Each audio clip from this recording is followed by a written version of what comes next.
What makes a community sustainable? As my Canada Research Chair begins to wind down, I wanted to share some of our research and what we have learned over the last 10 years. So what have we learned?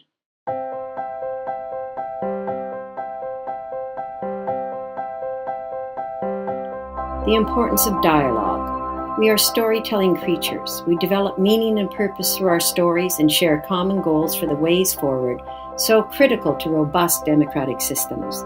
Healthy communities are those communities that are having conversations about what is important to them, engaging in civic dialogue around what they value, and how to ensure those values are reflected in their community.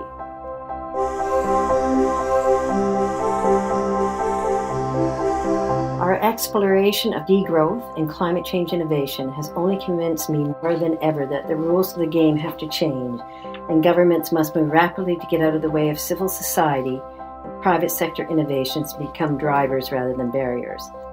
A critical question we have to ask ourselves is how one story has become so dominant around the globe that perpetual economic growth is necessary for human well-being. Rethinking growth. It is clear that the gross national product no longer measures what is important to the well-being of Canadian communities.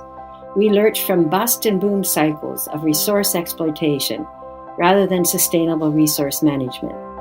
Let's start talking about new ways of developing that integrate the three imperatives: ecological, social, and economic.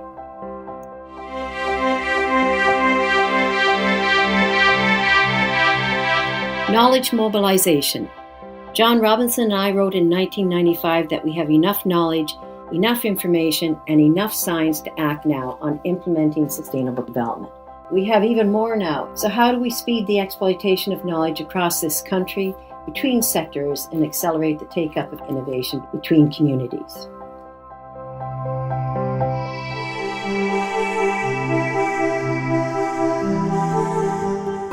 Social capital. Just as we are storytellers, we are also social beings. With the wealth of information, science, and knowledge in this country, how do we optimize this? Through social capital. That is through our relationships, our networks, both across groups and through working trying to change governance. Agency.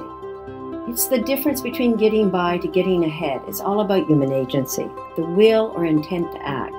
What makes one single resource community transform from an economic downturn and another collapse? Similarly, what makes one individual able to transform from a personal tragedy and others hit the streets?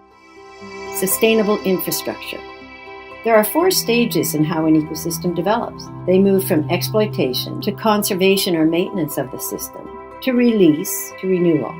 There is billions of dollars in deferred infrastructure maintenance in this country, and the time is right to move to more sustainable infrastructure choices as we move to address this deficit. Maybe this is the difference between development and growth.